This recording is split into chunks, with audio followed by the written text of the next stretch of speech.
Hello प्यारे बच्चों, कैसे हैं आप। I am your chemistry teacher Avinash sir और आज अपन बहुत ही इंपॉर्टेंट टॉपिक लेके आए हैं, लेक्चर नंबर 3 केमिकल काइनेटिक्स का, क्लास 12th। और वो है हमारा order of reaction and rate law, और we can say rate law and order of reaction. Rate law and order of reaction, order of reaction बहुत ही इंपॉर्टेंट चीजें हैं। रेट लॉ और ऑर्डर ऑफ रिएक्शन एक दूसरे से जुड़े हुए हैं। अब यहाँ पर अपन बात करते हैं रेट लॉ की, तो देखो ध्यान से सुनिएगा। मैंने पिछले लेक्चर में आपको बताया था factors affecting the rate of reaction, मतलब किसी रिएक्शन के रेट को कौन कौन से फैक्टर्स अफेक्ट करते हैं। उनमें से एक फैक्टर पढ़ा था अपन ने, कंसंट्रेशन वाला, कंसंट्रेशन ऑफ रिएक्टेंट। मतलब अगर अपन रिएक्टेंट्स की कंसंट्रेशन को चेंज कर देते हैं, ध्यान से सुनो, रिएक्टेंट की कंसंट्रेशन को चेंज कर देते हैं तो क्या होता है, रेट ऑफ रिएक्शन भी चेंज हो जाता है। जैसे इनिशियल रेट आर है, हमने रेट ऑफ रिएक्शन को देखा कंसंट्रेशन चेंज करने के बाद, तो वो इस इनिशियल से चेंज हो जाता है। वो हो भी सकता है और चेंज नहीं भी हो सकता। मतलब कंसंट्रेशन के टर्म पे रेट किस तरह डिपेंड करता है। हम कंसंट्रेशन इंक्रीज कर रहे हैं तो रेट इंक्रीज कर रहा है, कंसंट्रेशन डिक्रीज कर रहे हैं तो रेट डिक्रीज कर रहा है, कंसंट्रेशन इंक्रीज कर रहे हैं चाहे डिक्रीज कर रहे हैं, रेट वही रह रहा है। क्लियर है नहीं। ये सब चीजें हमें कौन बताता है, रेट लॉ। ये किस तरह से होता है, कौन सी रिएक्शन में कब होता है। रेट लॉ हमें इस बात की जानकारी या इन्फॉर्मेशन देता है कि हम किस तरह से कंसंट्रेशन इंक्रीज करें रिएक्टेंट्स की, और हम जो रेट ऑफ रिएक्शन उस पर क्या इफेक्ट पड़ रहा है, इन सब चीज़ों की के बारे में बताता है रेट लॉ। ठीक है, तो रेट लॉ एक्चुअली में बताता क्या है, मैं कुछ पॉइंट्स लिखता हूँ रेट लॉ के बारे में। सबसे पहले अपन को रेट लॉ ही पढ़ना है, उसके बाद अपन ऑर्डर ऑफ रिएक्शन पढ़ेंगे। देखो रेट लॉ एक्चुअली में क्या है। रेट लॉ के बारे में जो पहला पॉइंट मैं लिख रहा हूं वो ये है, it explain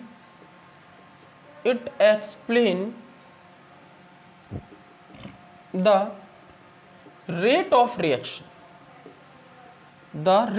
reaction dependence on various species of reaction. ये क्या एक्सप्लेन करता है कि रेट ऑफ रिएक्शन जो है उसकी डिपेंडेंस जो है अलग अलग स्पीसीज पर किस तरह से हो रही है। जो रिएक्शन में अलग अलग रिएक्टेंट की स्पीसीज पार्टिसिपेट कर रही हैं, उन पर ये प्रोडक्ट की स्पीसीज पार्टिसिपेट कर रही है। मैक्सिमम केसेस में तो रिएक्टेंट की स्पीसीज से ही चेंज होता है, ये पार्टिसिपेट कर रही है, उनसे रेट किस तरह से चेंज हो जाता है, उसकी डिपेंडेंसी बताती है। क्लियर है। सेकेंड पॉइंट इसमें ये है कि ये जो डिपेंडेंसी होती है ये कोई सिंपल नहीं होती, ये कॉम्प्लेक्स डिपेंडेंसी होती है। मतलब आप कंसंट्रेशन को इंक्रीज कर रहे हो, रिएक्टेंट की कंसंट्रेशन को, ठीक है, डिक्रीज कर रहे हो, तो रेट किस तरह से चेंज होता चला जा रहा है, इस चीज की को निकालना बहुत ही कॉम्प्लेक्स होता है। आप इजीली तरीके से नहीं निकाल सकते। ठीक है, आपको एक्सपेरिमेंट करके निकालना होता है। तो हम कह सकते हैं this dependence is very complex, because complex क्यों होता है ये, भाई रेट ऑफ रिएक्शन कंसंट्रेशन पर डिपेंड कर रहा है, वेरियस स्पीसीज ऑफ रिएक्शन, और you can say various species of reaction. और स्पीसीज की क्या देखें, कंसंट्रेशन। यहाँ पर एक चीज और नोट कर लेना, स्पीसीज की कंसंट्रेशन पे। It explain the rate of reaction dependence on concentration of various species of reaction. Okay, जो स्पीसीज होती है उनकी कंसंट्रेशन पर डिपेंड करती है, लेकिन ये डिपेंडेंस कैसी होती है, बहुत ही ज्यादा कॉम्प्लेक्स होती है। बिकॉज एज वी चेंज, जब हम चेंज करते हैं, as we change the concentration of species, rate of reaction also भी चेंज। जैसे ही हम किसी स्पीसीज की कंसंट्रेशन चेंज करते हैं वैसे ही रेट ऑफ रिएक्शन चेंज हो जाता है। जैसे मान लो अगर किसी स्पीसीज की कंसंट्रेशन आपने डबल की तो रेट डबल हो गया, ट्रिपल की तो रेट 8 टाइम्स हो गया। क्लियर है नहीं।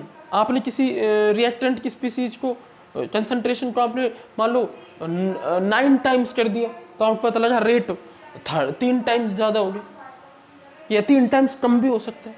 मतलब रेट ऑफ रिएक्शन कंसंट्रेशन को बढ़ाने या घटाने से बढ़ भी सकता है और घट भी सकता है। क्लियर है। तो ये बहुत ही कॉम्प्लेक्स चीज़ होती है कि जैसे ही आप किसी कंसंट्रेशन स्पीसीज की कंसंट्रेशन को चेंज करते हो रेट ऑफ रिएक्शन चेंज हो जाता है। क्लियर है नहीं। चलो तो अपन ये देखते हैं कि रेट लॉ जो होता है, रेट लॉ जो होता है, इस रेट लॉ को बनाने का क्या तरीका है? एक ही तरीका है, रेट लॉ को बनाने का एक ही तरीका है, और वो है ओनली और only experiment, only by experiment. हमें एक्सपेरिमेंट करके देखना पड़ेगा, हमें उस रिएक्शन के लिए एक्सपेरिमेंटली उसको परफॉर्म करके देखना पड़ेगा, और फिर ये चेक करना पड़ेगा कि कौन कौन सी स्पीसीज की कंसंट्रेशन पे रेट डिपेंड कर रहा है, और जिन स्पीसीज की कंसंट्रेशन से रेट डिपेंड करता है उन्हीं से बनता है रेट लॉ। जिन स्पीसीज की कंसंट्रेशन को चेंज करने से रेट चेंज हो रहा है, फिर से सुनो, जिन स्पीसीज की कंसंट्रेशन को चेंज करने से रेट चेंज हो रहा है, उन्हीं स्पीसीज को अपन रेट लॉ में लिखते हैं, या रेट लॉ उनसे बनता है, और ये हमें पता चलता है ओनली और ओनली बाय एक्सपेरिमेंट से। तो हम यहां पर लिख सकते हैं rate law only written by experiment. पहले हमें एक्सपेरिमेंट परफॉर्म करना पड़ेगा उस रिएक्शन का, और उसके बाद ही हम रेट लॉ लिख सकते हैं। क्लियर है? In rate law we can also भी say, in rate law only those reactant species written on which rate of reaction depend। मतलब हम रेट लॉ के अंदर वही स्पीसीज लिख सकते हैं, वही रिएक्टेंट स्पीसीज लिख सकते हैं जिस पर रेट ऑफ रिएक्शन डिपेंड कर रहा होगा। जिस स्पीसीज पर रेट ऑफ रिएक्शन डिपेंड नहीं कर रहा होगा, क्लियर है, नहीं कर रहा होगा, उसको अपन रेट लॉ में नहीं लिख सकते। पता कैसे चलेगा? एक्सपेरिमेंट से, ओनली एक्सपेरिमेंट से। क्लियर? जैसे एक एग्जांपल मैं आपको दूं, एक रिएक्शन हो रही है 2A + B और इससे बन गया C, 2A + B इससे बन गया C, ये एक रिएक्शन है। इसमें रिएक्टेंट स्पीसीज A और B है, A की कंसंट्रेशन हमने डबल की तो रेट ऑफ रिएक्शन पे कोई चेंज नहीं आया। B, A की कंसंट्रेशन ट्रिपल की, कोई चेंज नहीं है। A की कंसंट्रेशन हाफ की, कोई चेंज नहीं आया। तो हम क्या कंक्लूजन निकालेंगे कि A की कंसंट्रेशन पर रेट डिपेंड नहीं कर रहा, तो हम रेट लॉ में A को नहीं लिखेंगे। ठीक है, फिर हम B की बात करेंगे। हमने क्या किया, B की अब की बार A की कंसंट्रेशन को कांस्टेंट कर दिया और B की कंसंट्रेशन चेंज करके देखी। क्लियर? और फिर इस तरह से कंक्लूजन निकाल। लास्ट में हमने क्या देखा, जिस B की कंसंट्रेशन हमने डबल की, B की कंसंट्रेशन डबल की तो हमने क्या देखा, रेट डबल हो रहा है। B की कंसंट्रेशन ट्रिपल की तो रेट 8 टाइम्स बढ़ गया। B की कंसंट्रेशन 4 गुना थी की तो रेट 16 गुना हो गया। तो हम क्या कहेंगे कि हाँ, B की कंसंट्रेशन पे रेट डिपेंड कर रहा है, तो हम रेट लॉ में B को ही लिखेंगे, A को नहीं लिखेंगे। किसको लिखेंगे? सिर्फ B को लिखेंगे, हम रेट लॉ में A को नहीं लिखेंगे। क्लियर है? तो ये आपको पता होना चाहिए, इसको नोट कर लो। चलो अब हम एक एग्जाम्पल से समझते हैं यहाँ पर रेट लॉ को और अच्छे से, कि किस तरह से रेट लॉ को लिखा जाता है, या रेट लॉ, कई बार इसको रेट लॉ एक्सप्रेशन भी बोल देते हैं। देखो एक हम रिएक्शन देख रहे हैं, 2A + B से बन रहा है C। क्लियर है? अब हम एक एक्सपेरिमेंट परफॉर्म कर रहे हैं। हमने एक एक्सपेरिमेंट परफॉर्म किया, और एक्सपेरिमेंट परफॉर्म करने के बाद हमने देखा कि जो रेट ऑफ रिएक्शन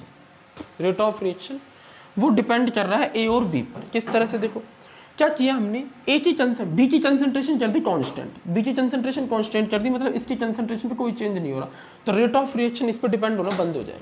हमें सिर्फ एक पर डिपेंडेंसी निकालनी है, हमें सिर्फ A पर डिपेंडेंसी निकालनी है, B पर डिपेंडेंसी निकालनी है। एक बार में एक की ही डिपेंडेंसी चेक कर सकते हैं। ठीक है, तो B की कंसंट्रेशन को हमने क्या कर दिया, कांस्टेंट कर दिया।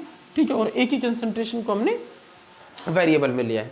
तो सबसे पहले क्या किया, हमने A की कंसंट्रेशन को डबल की। जैसे हमने A की कंसंट्रेशन को डबल किया तो हमने क्या देखा, रेट क्या हो गया, डबल हो गया। A की कंसंट्रेशन को 4 गुना किया तो रेट क्या हो गया, रेट भी 4 गुना हो गया। A की कंसंट्रेशन को 8 गुना किया तो रेट क्या हो गया, 8 गुना ही हो गया। तो इसका मतलब क्या है, जैसे जैसे हम A की कंसंट्रेशन को जिस रेशो में बढ़ा रहे हैं उसी रेशो में रेट बढ़ रहा है। इसका मतलब जो रेट ऑफ रिएक्शन है वो प्रोपोर्शनल है A की कंसंट्रेशन की। इतना क्लियर हुआ? और प्रोपोर्शनल टू में क्या आएगा, यहाँ पर 1 आएगा। 1 क्यों आएगा? इसलिए आएगा क्योंकि A की कंसंट्रेशन आप डबल करते हो रेट डबल हो जाता है, ट्रिपल करते हो ट्रिपल हो जाता है, 4 गुना करते हो 4 गुना हो जाता है, 8 गुना करते हो इसकी कंसंट्रेशन को बढ़ा के तो रेट भी 8 गुना हो जाता है। इसका मतलब क्या है कि यहाँ पावर 1 है, यहाँ पावर क्या है। इस स्टोइकियोमेट्रिक कोएफिशिएंट को मत देखो आप दो को, ये तो बैलेंस इक्वेशन क्या लिखा हुआ है। एक्सपेरिमेंट करके देखो कि A के ऊपर कितना लिखना है आपको। क्लियर, कितनी पावर लिखनी है, ठीक है। तो रेट ऑफ रिएक्शन क्या आ गया, ए की पावर 1 आ गया। अच्छा, इक्वेशन नंबर 1 दे दिए। अब हमने ए की कंसंट्रेशन को क्या कर दिया, कांस्टेंट, क्लियर। अब हमें बी की कंसंट्रेशन चेंज करनी, भाई रेट ऑफ रिएक्शन ए पे भी डिपेंड कर रहा है और बी पे डिपेंड करता है, तो हमें चेक करना है किस तरह से।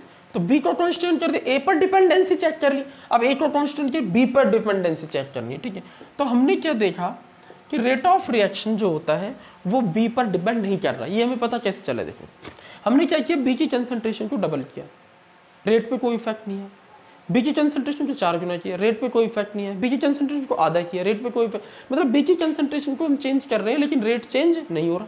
तो इसका मतलब यहाँ पर बी की पावर क्या आएगी, 0 आएगी, तभी वो 1 हो जाएगा, जब वो 1 हो जाएगा यानी रेट ऑफ रिएक्शन कांस्टेंट आ रहा है, यानी बी पर डिपेंड नहीं कर रहा, केवल ए पर डिपेंड कर रहा है, क्लियर। तो इसको इक्वेशन 2 लिखेंगे, कंबाइंड करेंगे, तो रेट ऑफ रिएक्शन क्या आएगा, प्रोपोर्शनल टू ए की पावर 1 और बी की पावर 0। ये ऐसे लिख सकते हैं, प्रोपोर्शनलिटी का साइन टाइम कांस्टेंट आएगा, ए की पावर 1 और बी की पावर 0, ठीक है। अब बी की पावर 0 तो 1 हो जाएगा, तो इसको यहाँ से हटा देंगे, क्लियर है नहीं। इक्वेशन नंबर 3, तो ये क्या है हमारा, ये हमारा rate law expression, rate law expression क्या है, ये rate law expression, and it is only written after you perform experiment of a reaction. हमने एक्सपेरिमेंट किया इस रिएक्शन पे और हमने देखा कि रेट ऑफ रिएक्शन ए पे डिपेंड कर रहा है, बी पे डिपेंड नहीं कर रहा, तो हम इस बी को रेट लॉ में नहीं लिखेंगे, ए को ही लिखेंगे, क्लियर हुआ। और ए को भी किस तरह लिखेंगे, ए के ऊपर क्या पावर लगाएंगे वो भी कैसे चेक करेंगे, हम ए की कंसंट्रेशन चेंज करके देखेंगे, डबल की concentration, rate of reaction double हो गया, ट्रिपल की ट्रिपल हो गया, क्लियर है। तो रेट ऑफ रिएक्शन इस तरह से। अच्छा, ये पॉसिबिलिटी भी हो सकती थी, सपोज करो अगर मान लो ये रिएक्शन कुछ इस तरह से होती कि इसमें ए की कंसंट्रेशन को हम डबल करते, रेट डबल हो जाता, मतलब ए के ऊपर तो पावर 1 आ रही है, कोई दिक्कत नहीं, लेकिन बी पर भी कंसंट्रेशन डिपेंड कर रही है, बी पर भी कंसंट्रेशन कैसे, बी की पावर हमने डबल की, रेट डबल हो गया, बी की पावर ट्रिपल की, ट्रिपल हो गया, 4 गुना की 4 गुना हो गया, तो इसमें बी की पावर 1 आ रही, तो रेट लॉ फ्री हो जाता। जो डिपेंड करेगा ना कौन सी रिएक्शन है, फिर उसका एक्सपेरिमेंट करेंगे, ठीक है। अच्छा, ये भी हो सकता था, सपोज करो आपने क्या किया, बी की कंसंट्रेशन को या ए की बी ले लेते हैं, बी की कंसंट्रेशन को आपने डबल किया तो रेट डबल नहीं हुआ, रेट 4 गुना हो गया। ध्यान सुनो, ये रेट ऑफ रिएक्शन है और ये बी पर डिपेंडेंसी है, सपोज करो किसी रिएक्शन, आपने क्या किया, इसकी कंसंट्रेशन को डबल किया, तो रेट ऑफ रिएक्शन, अगर यहाँ पावर 1 है तो रेट ऑफ रिएक्शन डबल होना चाहिए, लेकिन अगर यहाँ पावर 2 है तो रेट ऑफ रिएक्शन क्या हो जाएगा, 4 गुना, ठीक है। तो कंसंट्रेशन बी को डबल किया तो रेट ऑफ रिएक्शन 4 गुना हो गया। अच्छा, कंसंट्रेशन बी को 4 गुना किया, कितना किया, 4 गुना, तो हमने क्या देखा, रेट ऑफ रिएक्शन 16 गुना बढ़ गया। तो ये तभी तो पॉसिबल है जब यहाँ 4 लिखे हैं अपन, तो 16 गुना ये तब बढ़ सकता है जब यहाँ स्क्वायर हो, तो इसका मतलब क्या हो जाएगा कि बी की पावर यहाँ पर स्क्वायर हो जाएगी।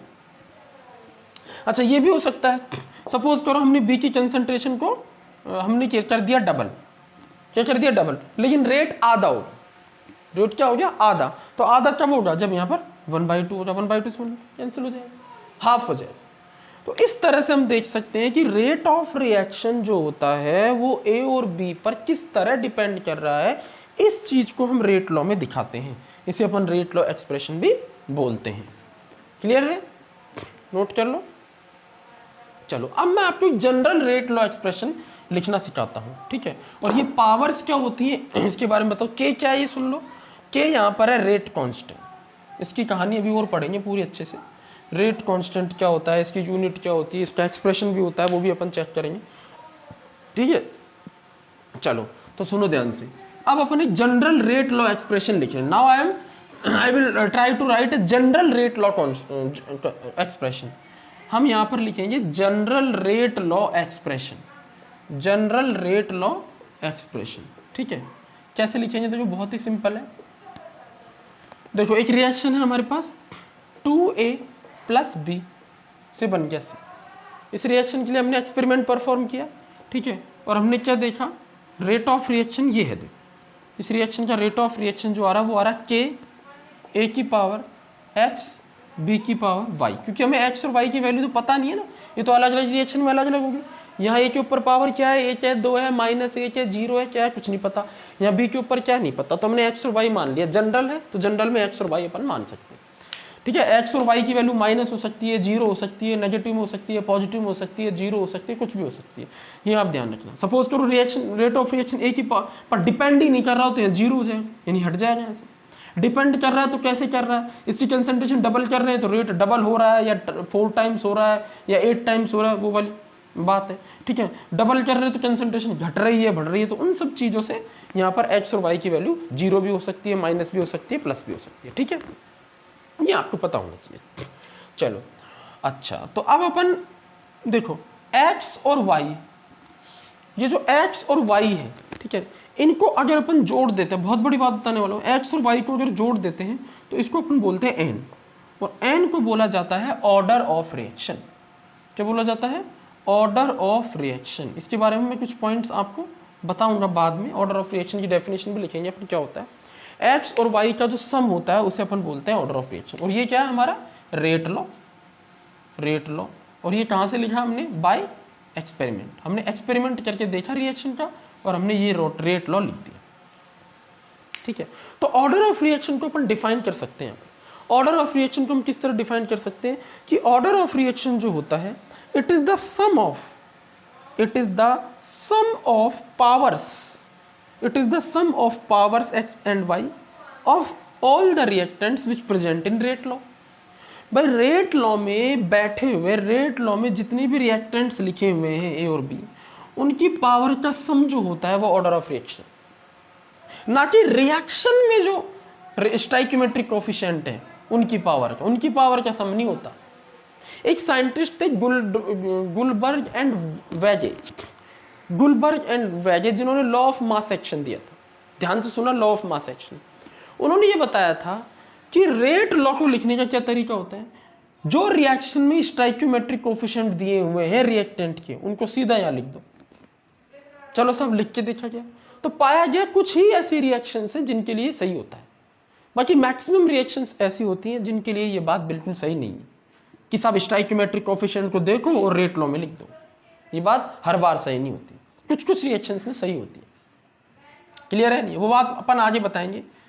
जो सिंपल या सिंगल स्टेप में जो रिएक्शंस होती है उनके लिए ऐसा होता है, लेकिन जो रिएक्शंस कॉम्प्लेक्स होती है उनके लिए ऐसा नहीं होता। तो गुल्डबर्ग और वॉजी की बात अपन बाद में करेंगे, आगे करेंगे। मैं आपको यहाँ पर क्लियर कर दूं, किसी भी रिएक्शन में ये जो बैलेंस रिएक्शन में स्टाइकियोमेट्रिक कोफिशिएंट लिखे रहते हैं उनको आप रेट लॉ में यहाँ नहीं लिख सकते। आप एक्सपेरिमेंट करके लिखोगे, आप एक्सपेरिमेंट करके देखोगे कि ए और बी की कितनी पावर पर डिपेंड कर रहा है रेट ऑफ रिएक्शन। ठीक है, और उसको यहाँ पर एक्स और वाई बना करके लिखोगे। क्लियर है? और एक्स और वाई का जो सम होता है वो ऑर्डर ऑफ रिएक्शन होता है। ऑर्डर ऑफ रिएक्शन की डेफिनेशन क्या है? It is the sum of powers of concentration of all reactants which present in rate law. Rate law में जो रिएक्टेंट्स हैं उनकी पावर, रेट लॉ में जो रिएक्टेंट्स होते हैं उनकी कंसंट्रेशन की पावर का सम जो होता है उसे अपन बोलते हैं ऑर्डर ऑफ रिएक्शन। जब इसकी हेडिंग डलवाएंगे तब मैं इसको लिखा दूंगा आपको। ठीक है, अच्छा, ऑर्डर ऑफ रिएक्शन, भाई एक्स और वाई कुछ भी हो सकता है, तो एन भी क्या क्या हो सकता है?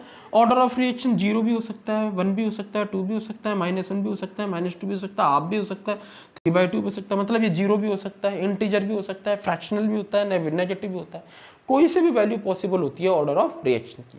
ऑर्डर ऑफ रिएक्शन हमेशा एक्सपेरिमेंटल होता है, मतलब ये एक्सपेरिमेंट से ही निकाला जा सकता है। 3 चीजें ऑर्डर ऑफ रिएक्शन के बारे में ध्यान रखो। सबसे पहले डेफिनेशन होगी, it is the sum of power of concentration terms of all reactants which present in rate law. It is the power of concentration terms of reactants which present in rate law. First चीज। Second, इसकी value कुछ भी हो सकती है, integer भी हो सकती है, क्लियर है, फ्रैक्शनल भी हो सकती है, क्लियर है, नेगेटिव में भी हो सकती है, 0 भी हो सकती है, क्लियर है। और थर्ड चीज, ये हमेशा एक्सपेरिमेंट से निकलती है, इट इज एक्सपेरिमेंटल वैल्यू। ये हमेशा किससे निकलती है? एक्सपेरिमेंट से निकलती है, क्लियर है। भले ही आप ऑर्डर ऑफ रिएक्शन यहाँ पर लिख सकते हो, मैं लिख देता हूँ ऑर्डर ऑफ रिएक्शन। ठीक है, तो पॉइंट बना लेते हैं अपन। पहला पॉइंट क्या है? It is the sum of powers of concentration term of concentration term it is the sum of powers of concentration term of all reactant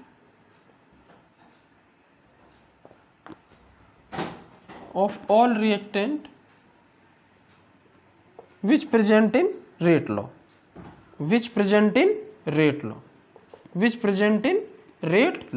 called order of reaction,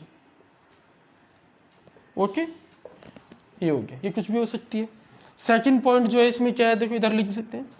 second point की अगर अपन बात करें इसमें, तो second point हो जाएगा it may be positive, negative, positive हो सकती है, नेगेटिव हो सकती है, जीरो, फ्रैक्शनल, नेगेटिव भी हो सकती है, पॉजिटिव भी हो सकती है, जीरो भी हो सकती है, फ्रैक्शनल, कुछ भी हो सकती है। मैं इस तरह से क्लियर है। थर्ड क्या है, it is experimental value, it is a experimental value, ये एक एक्सपेरिमेंटल वैल्यू है, एक्सपेरिमेंट करने के बाद ही निकाली जा सकती है। क्लियर है। अच्छा, एक पॉइंट इसमें और है कि अगर मान लो एक सिंगल स्टेप की रिएक्शन है, if reaction is single step, if reaction is single step, अगर सिंगल स्टेप रिएक्शन है, मतलब अगर किसी स्टेप में एक ही, किसी रिएक्शन में एक ही सिंगल स्टेप है, then order of reaction equal to, तब ऑर्डर जो होगी किसी रिएक्शन की, ऑर्डर होगी वो उसके स्टाइक्योमेट्रिक कोफिशिएंट के सम पर डिपेंड करेगी। क्लियर है। लेकिन अगर रिएक्शन एक से ज्यादा स्टेप्स में हो रही है, एक से ज्यादा स्टेप्स में, तो वहां पर एक स्टेप ऐसा होगा जो स्लोएस्ट होगा, उस पर रेट ऑफ रिएक्शन डिपेंड करेगी। तो उन चीजों की बात अपन बाद में करेंगे जब अपन सिंगल स्टेप और मल्टी स्टेप बताएंगे। ठीक है, तो आप अभी सिर्फ 3 पॉइंट लिखो, बाकी 2 पॉइंट्स अपन इसमें और इंक्लूड करेंगे ऑर्डर ऑफ रिएक्शन में, लेकिन वो बाद में, पहले अपन एक बार इसको एग्जाम्पल से क्लियर कर लेते हैं, न्यूमेरिकल से क्लियर करते हैं ऑर्डर ऑफ रिएक्शन को और रेट लॉ को अच्छे से। ठीक है, तो इतना क्लियर हुआ, चलो नोट कर लिया। अब अपन बात कर लेते हैं यहां पर रेट कांस्टेंट के बारे में कुछ। ओके, तो देखो रेट कांस्टेंट के जो होता है, रेट कांस्टेंट के, ठीक है, रेट कांस्टेंट के, इसको अपन कैसे डिफाइन करेंगे, तो इसको डिफाइन करने का एक तरीका होता है रेट लॉ को लिख के। रिएक्शन हमारे सामने है, उस रिएक्शन को हमने देखा, उसके रिएक्टेंट्स देखा, उसके बाद क्या करेंगे, उस रिएक्शन को एक्सपेरिमेंट करेंगे उस पर, मतलब पूरा एक्सपेरिमेंटली परफॉर्म करके देखेंगे। उसके बाद ये निकालेंगे कि कौन कौन से रिएक्टेंट है जिनकी कंसंट्रेशन चेंज करने से reaction rate of reaction change हो रहा है, फिर कितना चेंज हो रहा है, किस पावर से चेंज हो रहा है, वो सब देखेंगे। उन सब चीजों को कंबाइन करके क्या लिख देंगे, रेट लॉ। क्या लिख देंगे, बोलो, रेट लॉ। ठीक है, सपोज करो एक रिएक्शन है जिसका रेट लॉ इस तरह है, rate of reaction equal to K, A की पावर एक्स और बी की पावर वाई, मतलब ए और बी कोई रिएक्टेंट्स है, उनकी पावर एक्स और बी पावर वाई पर डिपेंड कर रहा है रेट, और के क्या है, रेट कांस्टेंट है। तो हम बात कर रहे हैं रेट कांस्टेंट के की। क्लियर है। तो यहां पर इसकी डेफिनेशन क्या होगी, डेफिनेशन ऑफ के, डेफिनेशन ऑफ के, तो ये बहुत सिंपल है डेफिनेशन। इसकी डेफिनेशन देने के लिए आपको क्या करना पड़ेगा, जो कंसंट्रेशन टर्म्स है रेट लॉ में, ये रेट लॉ एक्सप्रेशन हो गया हमारा, क्या हो गया, रेट लॉ एक्सप्रेशन। जो कंसंट्रेशन टर्म्स लिखी हुई है रेट लॉ के अंदर, उनको अपन को यूनिटी लेना पड़ेगा। क्या लेना पड़ेगा, यूनिटी लेना पड़ेगा। डेफिनेशन ऑफ के, when all concentration, when all concentration terms in rate law, जब रेट लॉ की सभी concentration terms becomes unity,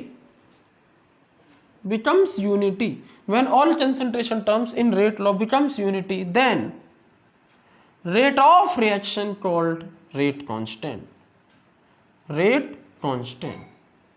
ठीक है, अच्छा, concentration terms unity है तो इसको इसलिए क्या बोलते हैं, स्पेसिफिक रिएक्शन रेट भी बोलते हैं। इसका एक और नाम है स्पेसिफिक रिएक्शन रेट। क्या बोलते हैं इसको, specific reaction rate. Rate constant का एक और नाम क्या याद रखना है आपको, स्पेसिफिक रिएक्शन रेट। क्लियर है। वेलोसिटी कांस्टेंट भी बोल देते हैं, क्योंकि स्पीड के बारे में बता रहा है, वेलोसिटी कांस्टेंट भी बोल देते हैं। ये है इसकी डेफिनेशन। देखो कैसे, इस रिएक्शन में, इस रेट लॉ में अगर अपन देखें, दो रिएक्टेंट है, दो भी हो सकते हैं, 3 भी, 4 भी, कितने भी रिएक्टेंट हो सकते हैं, अभी 2 है। तो इसकी कंसंट्रेशन और इसकी कंसंट्रेशन, दोनों की कंसंट्रेशन, ए और बी दोनों रिएक्टेंट की कंसंट्रेशन यूनिटी ले लेते हैं 1। तो क्या होगा, यहाँ 1 हो जाएगा, 1 की पावर कितनी भी हो तो 1 ही आता है। तो रेट ऑफ रिएक्शन क्या होगा, के। भाई यहाँ 1 की पावर x है, 1 की पावर y आ जाए वो तो 1 ही हो जाएगा, 1 × 1 1, तो रेट ऑफ रिएक्शन हो जाएगी। क्लियर? तो रेट कांस्टेंट के किसके इक्वल हो गया? रेट ऑफ रिएक्शन के। कब? जब अपन ने जितने भी कंसंट्रेशन टर्म्स इनको यूनिटी मान लिया, एक मान लिया। नोट कर लो इसके डेफिनेशन ऑफ के को। अब अपन बात करते हैं यहाँ पर यूनिट की, कि यूनिट क्या होती है के की। बहुत इंपॉर्टेंट है, बहुत इंपॉर्टेंट है। यूनिट से आप बहुत कुछ पता लगा सकते हो। यूनिट ऑफ के यानी रेट कांस्टेंट या स्पेसिफिक रिएक्शन रेट जो है के या वेलोसिटी कांस्टेंट, इसकी यूनिट क्या होती है? देखो, रेट कांस्टेंट भले ही कांस्टेंट होगा लेकिन इसकी यूनिट कांस्टेंट नहीं होती। इसकी यूनिट डिपेंड करती है ऑर्डर ऑफ रिएक्शन, कि रेट ऑफ रिएक्शन जो है वो किस ऑर्डर का है, या रेट किस ऑर्डर की, रिएक्शन जो है किस ऑर्डर की है, फर्स्ट ऑर्डर की है, सेकंड ऑर्डर की है, 0 ऑर्डर की है, -½ ऑर्डर की है, 2/3 ऑर्डर की है। रेट ऑफ रिएक्शन उस किस कैसे मतलब रिएक्टेंट की कंसंट्रेशन से चेंज हो रहा है, तो उसी अकॉर्डिंग हमारा रेट कांस्टेंट भी चेंज होता है। लेकिन इसकी यूनिट जो है बहुत इंपॉर्टेंट है, और इसकी यूनिट निकालने का एक तरीका मैं आपको बता रहा हूँ। ठीक है, डेफिनेशन के बाद देखो, डेफिनेशन के बाद ये सेकंड पॉइंट हो गया रेट कांस्टेंट के बाद। क्या हो गया? Second point. सबसे पहले इसकी डेफिनेशन होगी, कोई प्रॉब्लम नहीं है, यूनिटी ले लेंगे सभी कंसंट्रेशन टर्म्स को, रिएक्टेंट्स की सभी कंसंट्रेशन टर्म्स को यूनिटी ले लेंगे, और यूनिटी ले लेंगे तो rate of reaction he rate constant के इक्वल होगा।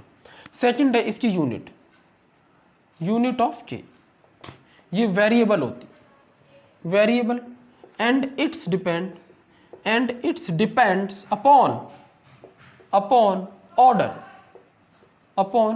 Order of reaction.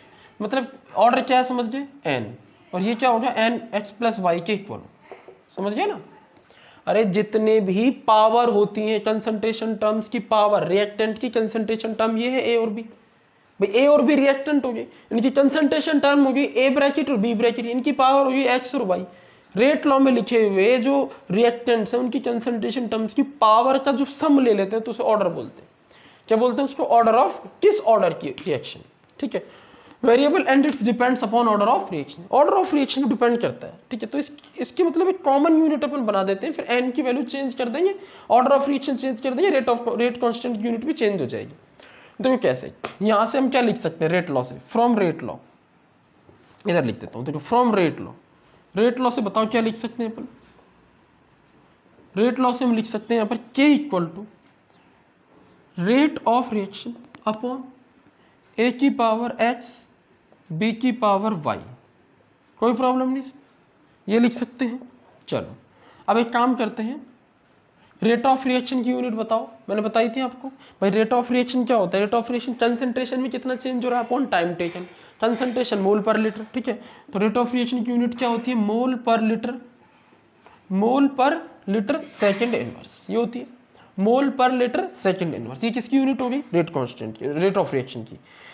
अब देखो a की पावर x और b की पावर y, एक कंसंट्रेशन टर्म है तो यहाँ पर फिर से यूनिट आएगी मोल per litre, concentration term, power हो जाएगी x, कोई प्रॉब्लम। b कंसंट्रेशन टर्म है तो फिर से मोल पर लीटर आएगी उसकी यूनिट, और पावर हो जाएगी y, कोई प्रॉब्लम।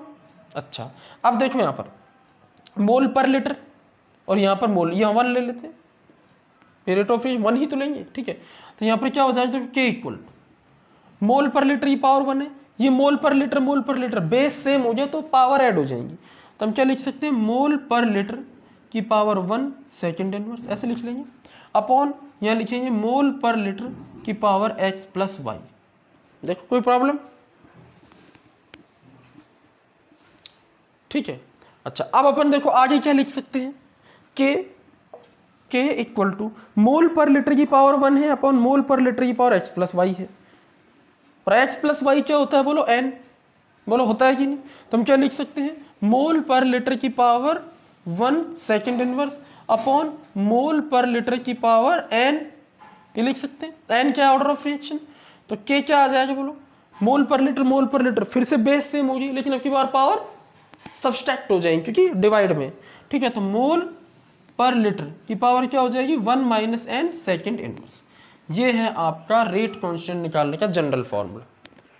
ये इस फॉर्मूले से अपन रेट कांस्टेंट जो है उसकी यूनिट निकाल सकते हैं, मोल पर लीटर की पावर 1 - n सेकंड, जहां n ऑर्डर है। आपने कोई रिएक्शन देखी, उसका एक्सपेरिमेंट किया, रेट लॉ लिख दिया, उस रेट लॉ से आपने n निकाल लिया x और y को ऐड करके, उस n का मान यहाँ रख लो, रेट कांस्टेंट की यूनिट आपको मिल जाएगी। तो इस फॉर्मूले को आपको ध्यान रखना है। नोट कर लो। अच्छा, अब मैं आपको अलग अलग ऑर्डर की जो रिएक्शंस हैं उनके लिए रेट कांस्टेंट की यूनिट लिख के दिखा रहा हूँ, ठीक है। तो इसके लिए अपन क्या करते हैं, बहुत सिंपल, इधर लिख देते हैं अपन ऑर्डर ऑफ रिएक्शन, इधर लिख देते हैं अपन ऑर्डर ऑफ रिएक्शन, ठीक है, और इधर लिख देते हैं अपन यूनिट ऑफ रेट कांस्टेंट, इधर लिख देते हैं अपन unit of rate constant. Okay, चलो ऑर्डर ऑफ रिएक्शन, जैसे सपोज करो जीरो ऑर्डर की रिएक्शन, जीरो ऑर्डर की मतलब भाई ऑर्डर ऑफ रिएक्शन मतलब एन हो गया, तो एन की वैल्यू जीरो रखो इस फॉर्मूले में, तो क्या आएगी, के की जो यूनिट आएगी वो आएगी मोल पर लीटर की पावर 1 माइनस 0 सेकेंड इनवर्स, तो फाइनल यूनिट आएगी mole litre inverse second inverse. आइए नहीं आइए बोलो, कोई प्रॉब्लम नहीं, ठीक है। देखो अगर हमें मान लो किसी रिएक्शन का रेट कांस्टेंट दिया हुआ है और उसकी यूनिट दी हुई, तो उसकी यूनिट को देख करके हम बता सकते हैं कि क्या ऑर्डर होगा, यूनिट को देख के। क्लियर है। चलो अब अपन जैसे फर्स्ट ऑर्डर की बात करें, तो फर्स्ट ऑर्डर रिएक्शन में ऑर्डर ऑफ रिएक्शन 1 आ रहा है हमारे पास, तो यूनिट क्या बनेगी, देखो यूनिट बनेगी मोल पर लीटर की पावर 1 माइनस 1 सेकेंड इनवर्स, यानी यूनिट बनेगी सेकेंड इनवर्स। यानी अगर मान लो रेट कांस्टेंट की यूनिट सेकेंड इनवर्स आ रही है तो मतलब फर्स्ट ऑर्डर रिएक्शन। ऐसे हम ऑर्डर ऑफ रिएक्शन 2 ले लेंगे, तो 2 ले लेंगे तो रेट कांस्टेंट की यूनिट बनेगी मोल पर लीटर की power 1 minus 2 second inverse. Okay, solve करो, तो रेट कांस्टेंट की यूनिट क्या बनेगी हमारे पास, ये बनेगी mole minus 1 litre 1 second inverse. Clear है, क्लियर है नहीं है। अच्छा, अगर मान लो हमारे पास हाफ ऑर्डर आ जाता है, हाफ भी आ सकता है क्योंकि कुछ भी हो सकता है ऑर्डर, तो हाफ आ जाता है तो क्या बनेगी रेट कांस्टेंट की यूनिट, तो ये बन जाएगी मोल पर लीटर की power 1 minus half second inverse. Okay, और 1 माइनस हाफ क्या होगा, माइनस हाफ, तो रेट कांस्टेंट की यूनिट बनेगी mole minus half litre half second inverse. इस तरह से अपन रेट कांस्टेंट की यूनिट लिख सकते हैं। थर्ड ऑर्डर के लिए लिख लो, चलो नोट कर लो। तो ये हो गई आपकी रेट कांस्टेंट की यूनिट्स। अब एक न्यूमेरिकल करते हैं जिसमें आपको रेट कांस्टेंट की यूनिट को देख करके ये बताना है कि ऑर्डर क्या होगा।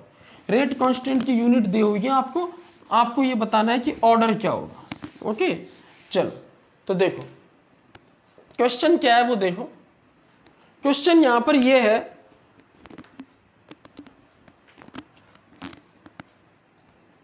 The rate constant of a reaction, एक रिएक्शन का रेट कांस्टेंट आपको गिवन है। The rate constant of a reaction is 3 × 10 की power 2 litre square mole inverse second inverse. Mole litre square mole inverse second inverse, mole -2 है, litre square mole -2 second inverse, ये आपको rate constant. Then find order of reaction, then find order of reaction. अब आपको order of reaction बताना। चलो देखो इसका क्या तरीका है। सबसे पहले अपन क्या लिखेंगे यहां पर, जनरल जो रेट कांस्टेंट की यूनिट है उससे अपन ऑर्डर बता देंगे। जनरल रेट कांस्टेंट की यूनिट क्या है, मोल पर लीटर की power 1 minus n second inverse, यही है। अब इस जनरल यूनिट को कंपेयर करेंगे हमारी वाली यूनिट से, और हमारी वाली यूनिट जो गिवन है क्वेश्चन में वो L square mole -2 second inverse. Second inverse से सेकेंड इनवर्स कैंसिल हो गया, बोलो हुआ कि नहीं। ठीक है, अब आपको यहाँ पे क्या करना है, जो 1 माइनस n को उसको कंपेयर करना है। देखो इसको अपन क्या लिख सकते हैं, मोल पर लीटर की पावर 1 माइनस n। अब ये क्या है, लीटर को नीचे भेजेंगे तो मोल पर लीटर की पावर ये -2 ही तो है भैया। अब हमने इस तरह लिखते मोल -2, लीटर को नीचे भेजेंगे तो -2 हो जाएगा ना, तो कॉमन क्या लिख देंगे अपन, मोल पर लीटर की पावर -2, यहाँ से इस तरह लिख देंगे। ठीक है, अब कंपेयर कर लो, बेस सेम है तो 1 minus n equal to -2, power same, power equal हो जाएंगी। ओके, तो यहाँ से लिख सकते हैं अपन 1 + 2 equal to n, that means 3, यानी ऑर्डर ऑफ रिएक्शन होगा थर्ड। ये हो गया हमारा आंसर, थर्ड ऑर्डर की रिएक्शन है। अगर रेट कांस्टेंट अपन को गिवन है और उसकी यूनिट लिखी हुई है तो उस यूनिट को देख करके हम बता सकते हैं ऑर्डर, कि उस रिएक्शन का ऑर्डर क्या होगा। क्लियर हो गया वो। चलो अब एक बहुत ही धमाकेदार क्वेश्चन मैं कराने जा रहा हूँ, वो है ऑर्डर ऑफ रिएक्शन फाइंड करने का। कि हम ऑर्डर ऑफ रिएक्शन फाइंड कर सकते हैं जो हमें डेटा दिया होगा रिएक्टेंट की कंसंट्रेशन से रिलेटेड। ठीक है, देखो ए reaction carried out which is given below। एक रिएक्शन हो रही है जो नीचे दी हुई है 2a + b से बन गया c। ये रिएक्शन एक्सपेरिमेंटली क्या देखा जाए, एक्सपेरिमेंटली इट इज फाउंड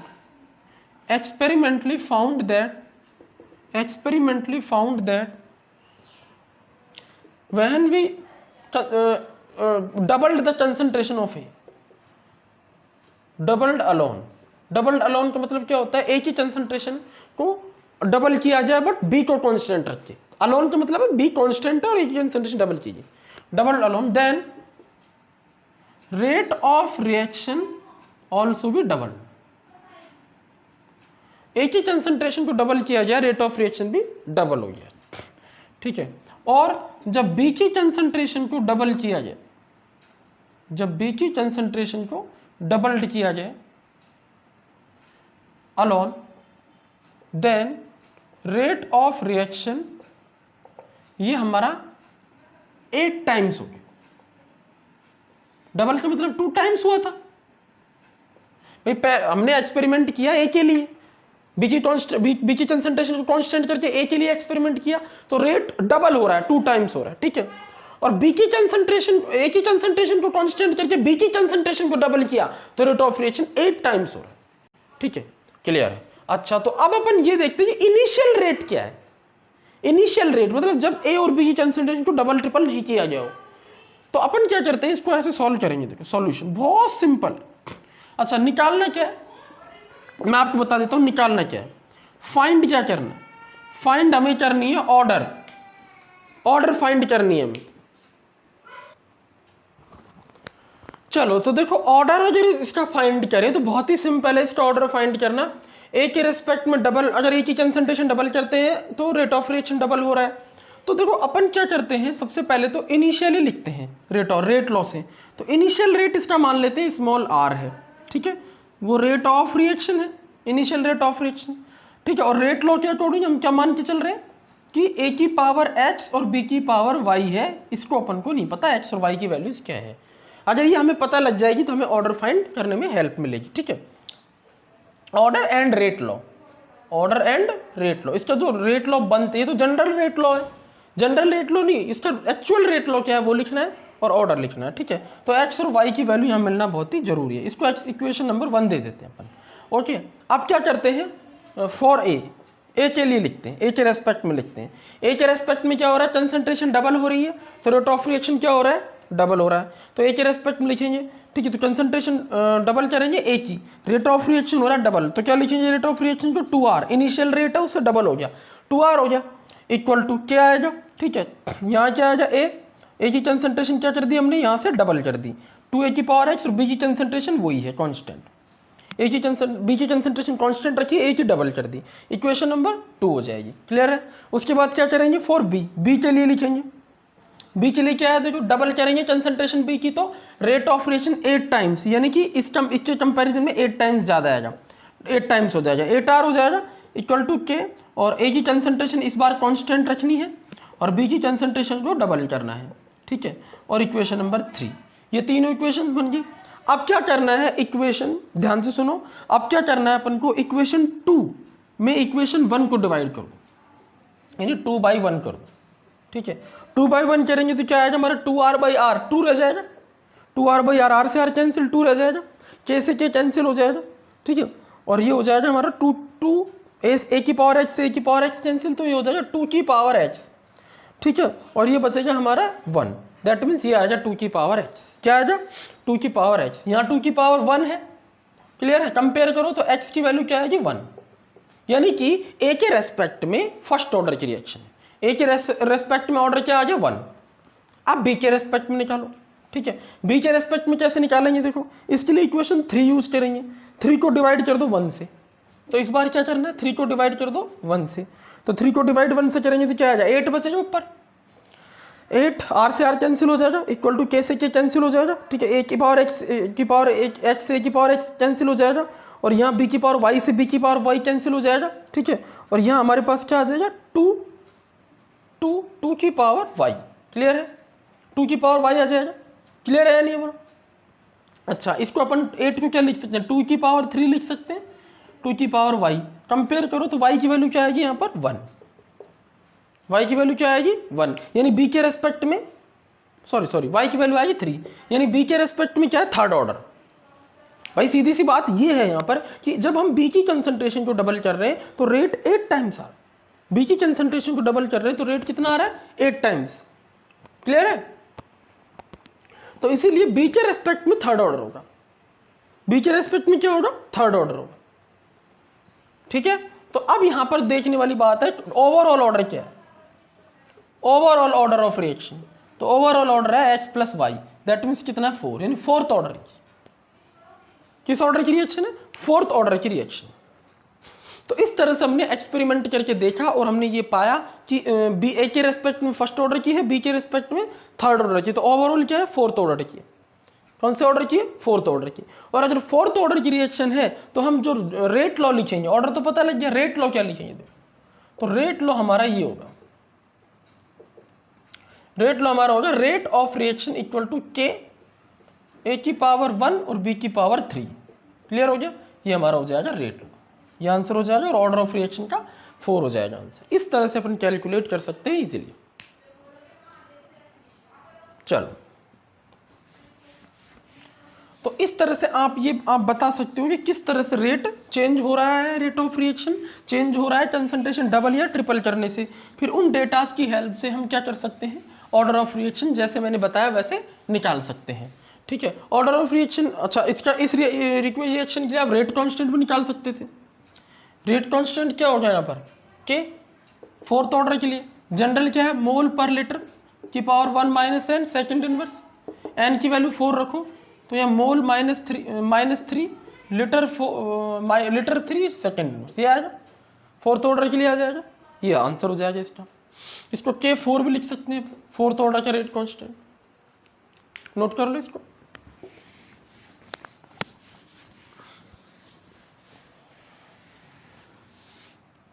ठीक है, तो ये हमारा rate law and order of reaction के बारे में कुछ जनरल। अब यहाँ पर एक इंपॉर्टेंट बात ये है कि हम कुछ इंपॉर्टेंट पॉइंट्स लिख सकते हैं, important points related to rate law and order, rate law and order, important point related to rate law and order of reaction, ठीक है। जैसे मान लो हमने रेट लॉ लिख दिया, हमने रेट लॉ लिखा कि ये रिएक्शन है 2a + b = c, इस रिएक्शन के लिए हमने रेट लॉ लिख दिया। रेट लॉ क्या लिखा हमने, rate of reaction equal to K A की पावर x, मतलब ए की कितने मोल्स पार्टिसिपेट कर रहे हैं, ठीक है, जिनसे रिएक्शन का रेट चेंज हो रहा है वो x लिखेंगे, वो एक्सपेरिमेंट से ही पता चलेगा, और b की पावर y वो भी एक्सपेरिमेंट से ही पता चलेगा, ठीक है। तो ये हमने लिख दिया। तो पहला पॉइंट यहाँ पर ये है कि स्टाइक्योमेट्रिक कोफिशिएंट जो होता है वो रेट ऑफ रिएक्शन जो जनरेट लॉ है उससे कोई बिलोंग नहीं करता, ठीक है। तो हम लिख सकते हैं stoichiometric coefficient, stoichiometric coefficient not related to stoichiometric coefficient not related to rate law.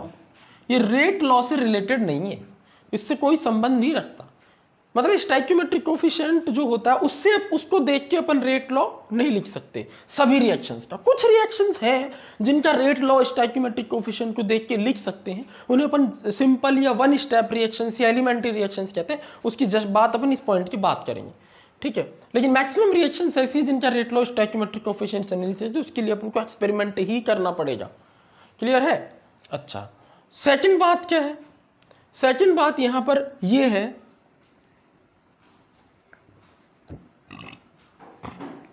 Rate law related to concentration terms of that reactants concentration terms of that reactant which change rate of reaction, which changes rate of reaction, मतलब ऐसे reactant जो rate of reaction को change कर देते हैं उनकी concentration term से related होता है। समझ में आ रही है बात? उनकी कंसंट्रेशन टर्म से लिखते हैं यहाँ पे, उनकी कंसंट्रेशन टर्म्स यहाँ पे लिखते हैं अपन, और किसी की कंसंट्रेशन टर्म्स यहाँ पे नहीं लिखते। ठीक है। थर्ड क्या है कि रिएक्टेंट जो होते हैं वो कुछ एब्सेंट भी हो सकते हैं। सम रिएक्टेंट्स में एब्सेंट इन रेट लॉ। अरे वो रिएक्टेंट जो रेट ऑफ रिएक्शन को चेंज ही नहीं कर रहे, डिटरमाइंड ही नहीं कर रहे, उन रिएक्टेंट की कंसंट्रेशन आप डबल करो, ट्रिपल करो, आधी करो, कैसे भी करो, वो रेट ऑफ रिएक्शन को चेंज ही नहीं कर रहे, एक्सपेरिमेंट करके देखा हमने, तो उनको अपन को रेट लॉ में नहीं लिखना है। जैसे सपोज करो A प्लस बी में सिर्फ C बन रहा है, अब B जो है इसकी कंसंट्रेशन कितनी भी चेंज करो, कम करो, ज़्यादा करो, रेट ऑफ रिएक्शन चेंज नहीं हो रहा, तो हम जो रेट लॉ लिखेंगे वो ऐसे लिखेंगे, rate of reaction equal to K, और यहाँ लिखेंगे a की पावर x। कुछ x की वैल्यू तो हमें पता लगाएंगे कि a की कंसंट्रेशन डबल ट्रिपल करने से कितना रेट ऑफ रिएक्शन चेंज हो रहा है, उससे x मिल जाएगा, लेकिन b को यहाँ पर हम नदारद रखेंगे, b को नहीं लिखेंगे। ठीक है, इस तरह से this it not determined rate, it not determined rate ऐसे लिख देंगे, ये रेट को डिटरमाइंड नहीं करता, इसलिए इसको नहीं लिखा, रेट लॉ में एब्सेंट हो जाए। फोर्थ, कैटेलिस्ट जो होती, कैटेलिस्ट वो भी रेट ऑफ रिएक्शन को चेंज करते हैं, तो उनको भी रेट लॉ में लिखा जाता है। Catalyst change rate of reaction, so return in rate law. किस में लिखा जाता है? उनको रेट लॉ में लिखा जाता है। कैटेलिस्ट रेट ऑफ रिएक्शन को चेंज कर देते हैं, इसलिए उनको रेट लॉ में लिखा जाता है। जैसे एग्जांपल की अगर अपन बात करें, SO2 react with O2 and we get SO3, sulphur dioxide react with oxygen और SO3 बन जाता है। यहाँ कैटलिस्ट होता है NO। क्या होता है? NO। तो इस रिएक्शन में एक्चुअली में NO की कंसंट्रेशन पे भी रेट डिपेंड करता है और SO2 की कंसंट्रेशन पे भी रेट डिपेंड करता है। ठीक है, तो रेट लॉ में हम लिखते हैं कि कंसंट्रेशन SO2 और कंसंट्रेशन NO, O2 पे डिपेंड नहीं करता तो उसको नहीं लिखते। ठीक है, इस तरह से अपन इसको लिखते हैं। क्लियर है? तो ये कुछ पॉइंट्स है जो आपको पता ध्यान रखने हैं। कैटेलिस्ट जो होता है उसको लिखते हैं रेट लॉ में। ठीक है, अगर वो रेट ऑफ रिएक्शन को चेंज कर रहा है, ठीक है, रेट ऑफ रिएक्शन को चेंज कर रहा है तो सम रिएक्टेंट्स एब्सेंट भी हो सकते हैं। मान लो कोई रिएक्टेंट ऐसा है जो रेट ऑफ रिएक्शन को चेंज ही नहीं कर रहा, तो उसको रेट लॉ में नहीं लिखेंगे। ठीक है, कंसंट्रेशन टर्म्स उन रिएक्टेंट्स की लिखेंगे जिन पर रेट ऑफ रिएक्शन डिपेंड कर रहा है। ठीक है, और स्टाइक्योमेट्रिक कोएफिशिएंट जो होता है उसका कोई लेना देना नहीं होता रेट लॉ से। वो मतलब उनको देख करके हम रेट ऑफ रिएक्शन लिख भी सकते हैं और नहीं भी। कुछ रिएक्शंस का ही लिखते हैं जिनको अपन सिंपल रिएक्शंस बोलते हैं, गुल्डबर्ग और वॉजे के अकॉर्डिंग। ठीक है, चलो इसको नोट कर लो। इसके बाद लास्ट चीज और अपन देख लेते हैं और वो है हमारी सिंपल या एलिमेंट्री रिएक्शंस।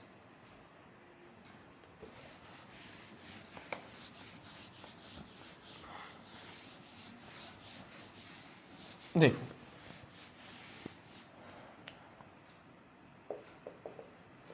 सिंपल या सिंगल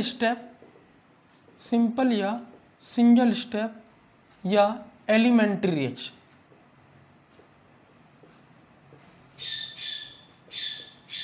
देखो ध्यान, ऐसे रिएक्शंस जिनका रेट या ऐसी रिएक्शन जो एक ही स्टेप्स में कैरिड आउट होती, these reactions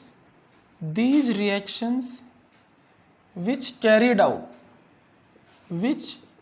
out in single step, यानी एक ही स्टेप में हो जाती हैं, उनको अपन बोलते हैं एलिमेंट्री रिएक्शंस। और इन रिएक्शन के एक स्टेप में जितने भी रिएक्टेंट्स होते हैं वो रेट को चेंज करते हैं, ये बात पक्की है। दिस स्टेप इज स्लो, और ये स्लो होता है, and called rate determining step,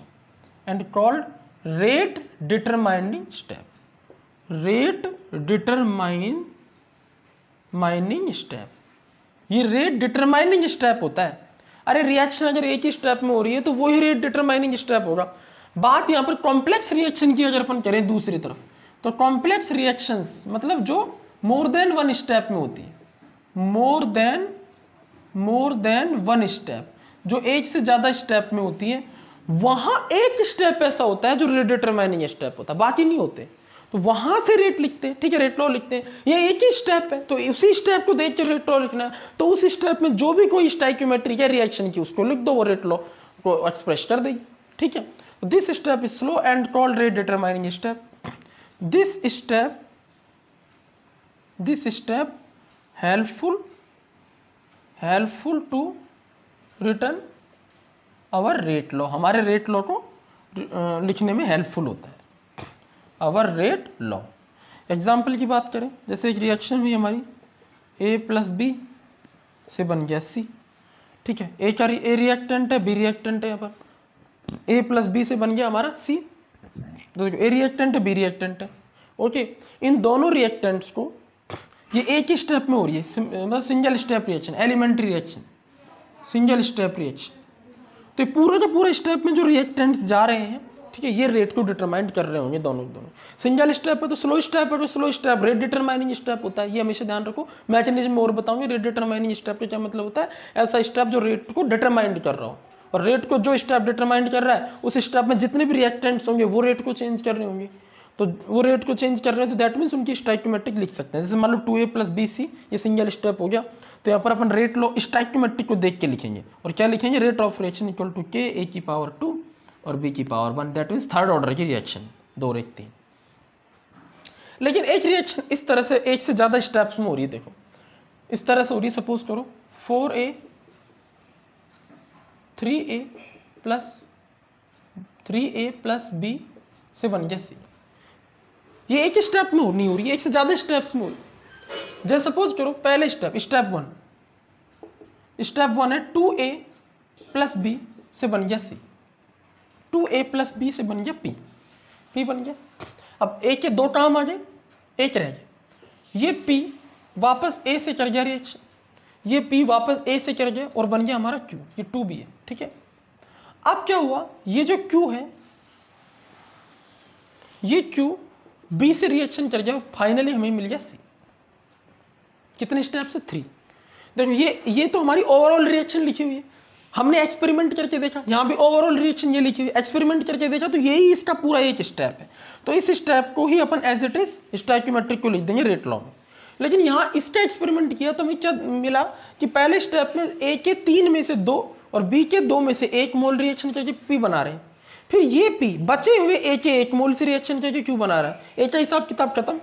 उसके बाद B 1 रह रहा है, तो ये Q इस B से रिएक्शन करके C बना रहा है। अब आप इन तीनों स्टेप्स को जोड़ दो, आपको ये वाली रिएक्शन दोबारा मिल जाएगी, देखो, ठीक है। कैसे, Q से Q कैंसिल हो गया, P से P कैंसिल हो गया, क्लियर है।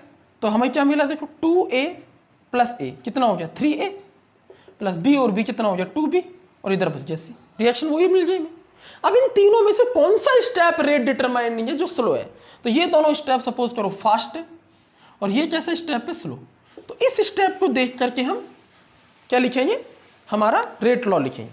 तो ये स्टेप स्लो है ना। अब अगर मान लो कि इस रिएक्शन में एक ही स्टेप हो तो वही स्लो होगा ना, और वही स्लो होगा तो उस स्टेप को देख करके लिख दो रिएक्शन, यानी रिएक्शन को देखो आप, स्टाइक्योमेट्रिक देखो उसकी और रेट लॉ बना दो, क्लियर। तो सिंगल स्टेप या एलिमेंट्री रिएक्शंस जो होती है उनका रेट लॉ लिखना आसान होता है, देख करके लिख देंगे, क्लियर। क्योंकि एक्सपेरिमेंट करेंगे तो वही स्टेप मिल करके हमें आएगा। लेकिन कॉम्प्लेक्स रिएक्शन में एक से ज्यादा स्टेप्स होते हैं, एक्सपेरिमेंट करके अपन को पहले वो स्टेप फाइंड करना पड़ेगा जो स्लो स्टेप है, जिस पर रेट डिपेंड कर रहा है। तो इस रिएक्शन का रेट लॉ क्या होगा, देखो rate of reaction equal to K।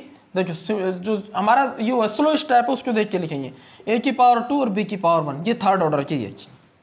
इसको अपन 3 और 2 5 ऑर्डर की रिएक्शन नहीं लिख सकते, ठीक है ना। अपन को क्या करना पड़ेगा, रेट लॉ इस तरह से लिखना पड़ेगा एक्सपेरिमेंट करके। मोर देन 1 स्टेप है, एक स्टेप को पता लगाना पड़ेगा कौन सा स्टेप स्लो है। अगर आपको मान लो कोई रिएक्शन दे दे, उसमें 3 स्टेप लिख के दे दे और लिख दे ये वाला स्टेप स्लो है, तो उस स्टेप के अकॉर्डिंग आप रेट लॉ बना दो उसकी स्टाइक्योमेट्रिक के अकॉर्डिंग। लेकिन ओवरऑल रिएक्शन की स्टाइक्योमेट्रिक के अकॉर्डिंग नहीं बना सकते। गुलबर्ग वॉगे ने क्या किया था, उन्होंने ये बताया था किसी भी रिएक्शन की स्टाइक्योमेट्रिक से रेट लॉ लिख सकते हैं। बाद के साइंटिस्टों ने यही पाया कि सिंगल स्टेप पे भाई गुलबर्ग तेरा नहीं जो लॉ है वो लग रहा है, लेकिन मोर देन 1 स्टेप में अगर रिएक्शन हो रही है तो उस पर तेरा लॉ नहीं लगेगा, क्योंकि उसके लिए तो एक्सपेरिमेंट करके अपन को स्लो स्टेप पता लगाना पड़ेगा। तो ये हमारे सिंगल स्टेप और एलिमेंट्री स्टेप और कॉम्प्लेक्स जो रिएक्शंस होती है उनके बारे में कि वो रेट लॉ उनके लिए अपन कैसे कैसे लिख सकते हैं। क्लियर है? तो आज का ये वीडियो लेक्चर मैंने rate law and order of reaction पे बनाया। आपको ऑर्डर ऑफ रिएक्शन में 3 बात बहुत इंपॉर्टेंट है, वो ध्यान रखनी है कि order of reaction is the sum of the concentration terms, sum of the powers of the concentration terms of all reactants which present in rate law. Rate law always be determined by experimentally. Okay, order of reaction में भी fractional, zero, integer, minus, plus, zero कुछ भी हो सकती है, ठीक है, और हमेशा एक्सपेरिमेंट से निकलती है। क्लियर है नहीं है? हम कोई रिएक्शन लेंगे, उसका एक्सपेरिमेंट करके देखेंगे, परफॉर्म करेंगे, फिर ये देखेंगे कौन कौन से रिएक्टेंट्स पर रेट डिपेंड कर रहा है, किस किस तरह कर रहा है, कंसंट्रेशन डबल कर रहा है, रेट कितना हो रहा है, उसके अकॉर्डिंग फिर हम एक क्या बनाएंगे, परफॉर्मा सेट करेंगे और हम रेट लॉ लिख देंगे order of reaction find out करके। ठीक है, रेट कांस्टेंट क्या होता है वो मैंने आपको बताया। जब अपन रेट लॉ में जितने भी रिएक्टेंट्स लिखे हुए हैं उनकी सबकी कंसंट्रेशन यूनिटी कर देते हैं तो rate of reaction he rate constant होता है। रेट कांस्टेंट की यूनिट क्या होती है, जनरल टर्म बताई थी, मोल पर लीटर, ये power on minus n second inverse. N order है, ऑर्डर को चेंज करो, रेट कांस्टेंट की यूनिट भी चेंज हो जाएगी। क्लियर है? न्यूमेरिकल्स भी देखे थे, क्लियर है? नेक्स्ट जो हमारा होगा वो हमारा जो लेक्चर होगा वो रिलेटेड होगा हमारी ऑर्डर से रिलेटेड वापस, कि ऑर्डर को फाइंड आउट करने का क्या तरीका होता है। Thank you.